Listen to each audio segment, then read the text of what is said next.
Every knitter knows that when we work stripes in the round, we have a certain set of challenges. Many of those challenges have been solved. For instance, working a 2 or more row stripe of a different color, there's a wonderful jogless join working into the row below that I have a separate video on. And as you can see, this orange marker is the end of round marker, and there's no jog. We know that it normally looks like this. Then you have another amazing technique called helix knitting. I have a separate video on that. When you're working 3 or more colors of single row stripes that are alternating. Now that technique is wonderful, but it has its limitations. As you can see, what it's actually doing is creating a series of spirals. You're working all 3 colors in a single round. So they do have a distinct start for each color, which is usually hidden by the designer with whatever the bottom is, often a rib or a roll. And of course it has a distinct end, but when it comes to a hat, that is buried in the crown shaping.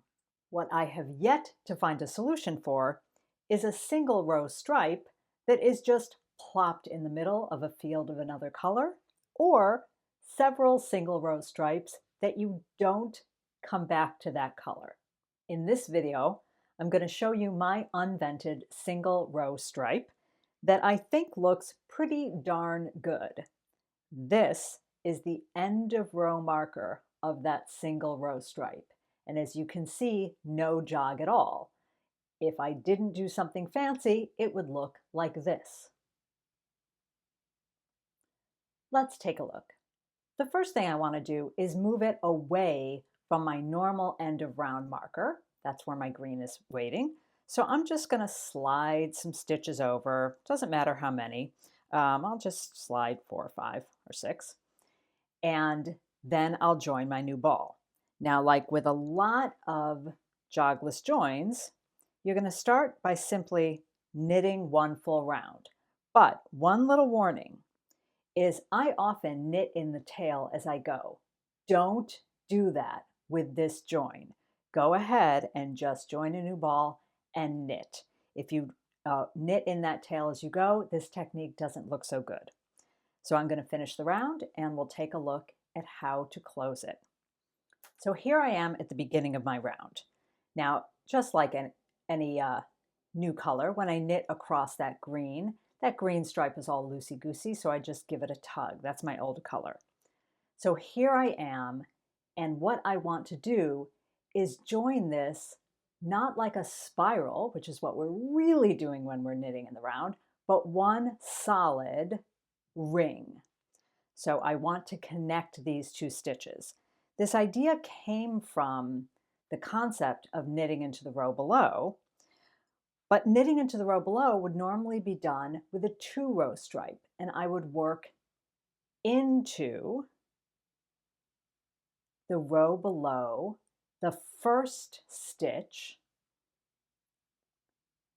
of the new color. But I can't do that because this is a single row. So here's my trick. The first thing you're going to do, and I just hang on to the tail for a second so it doesn't get too loose, is I want to slip the first stitch knitwise. That's important. You need to reverse the stitch mount for this not to look sloppy. So I'm going to slip that stitch knitwise. I have now reversed the stitch mount.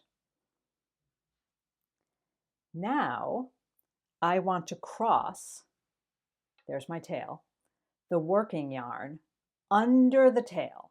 I want to cross the working yarn under the tail. This is going to keep this join neat. Now I can snug up on that tail a bit. With the tip of my left needle, I'm going to go back to front into the row below of the stitch I just slipped. Notice I'm hanging on to that tail. Back to front into the stitch I just slipped. Now I'm going to knit that stitch eastern, which means I'm going to insert my right needle into the leading leg through the back loop, but I need to wrap the yarn over the needle, not under. So it looks like this if it's continental, and it looks like this if it's throwing. It goes over. By crossing that working yarn under the tail, you're going to leave this really neat. So now I knit that stitch eastern, and what I have is this little two-headed monster.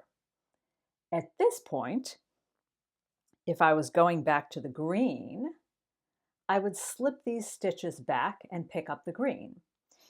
If I was joining another single color stripe, I would slip forward and join another single stripe color, and I'll do that again. So first I'm going to slip it back and I'll show what happens if I go back to the green yarn. So I'm going to slip all these stitches back purlwise, meaning I'm inserting the needle tip to tip. I'm not reversing the stitch mount. Tip to tip, back to the beginning of my round. And there's my green waiting for me. So now I can keep knitting with the green. And when I come to that single doubled stitch, let's take a look at how we work that. Here I am, coming to the doubled stitch. And because I've slipped the first stitch as if to knit, and I've knit the stitch eastern, I'm going to work these through the leading leg. It's going to hide that doubled stitch perfectly, and it's going to look like a perfect tube. So all you have to do is grab those guys and snug them up. We'll weave them in later, and I'll finish the round, but you can already see it is connected with absolutely no jog. So I'm going to finish the round and we'll take a look at what that looks like. And there you have it, a completely jogless single row stripe. I'll have to actually look to see if I can figure out where the end of round of that blue is. If I peek in here, I can find, oh,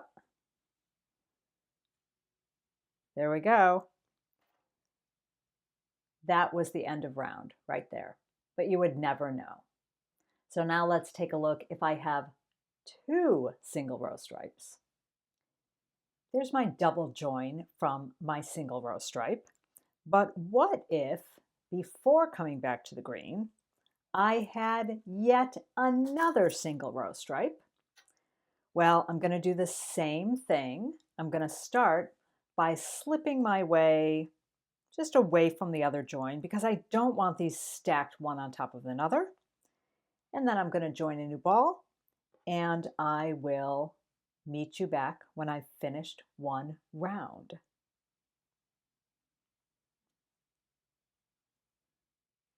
Before I get to the end of my purple yarn, there is a couple other things I want to show you.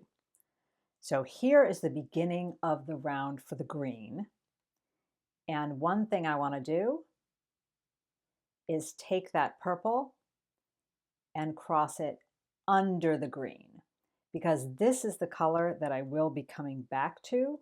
So I want to carry it up with me. That's going to keep that green engaged, and it's just going to come along for the ride. So when I'm finished with my two single row stripes, that green is going to be waiting for me. The next thing we need to do is, just as we did before, when we come to our little single row jogless join, there it is, there's that doubled two-headed monster, I'm going to knit that through the back loop, and then I will continue along my merry way. You can always give those guys a little snug up, and there's our perfect, look at that, perfect jogless join for the blue. And I'm going to finish up the purple, and it's time to make this guy jogless. So it is no different than before. I'm going to work my way to the end of the round. Now I have a lot of things tangled up with me. There we go. I'm going to work my way to the end of the round. So the first thing you need to remember always is I want to cross my working yarn under my tail. Cross my working yarn under my tail. So if I'm knitting continental, my working yarn is to the left and the tail is to the right. If I'm throwing, it's going to be the other way around. Obviously, I'm going to cross it under this way, and my working yarn is going to be in my right hand and the tail in my left hand. So you want to engage that tail by going underneath. Now I'm going to slip the very first stitch that I made with the purple yarn as if to knit, as if to knit. Now with my left needle, I'm going to go back to front into the row below, and I'm going to lock these together by knitting that stitch eastern, and now I'm done. So if I want to return to the green yarn, and if I'm done with this, I will snip this guy. Always feels great to get everything else out of the way. So now I'm just going to slip my way over to the green where we last left our hero. And I'm going to go ahead and meet you back. There's my orange end of round marker, and I'm going to slip until the beginning of my round, and there's that green yarn waiting for me. So I'm going to finish up a couple rounds of green, and let's take a look. There we go, really and truly jogless single row stripes. I have to peek in to see where the join was. I'll flip the tails over so you can see. There was the purple. There was the blue. So there's the end of round for the blue. Can't see it. There's the end of round for the purple. Can't see it. So single row stripes, enjoy.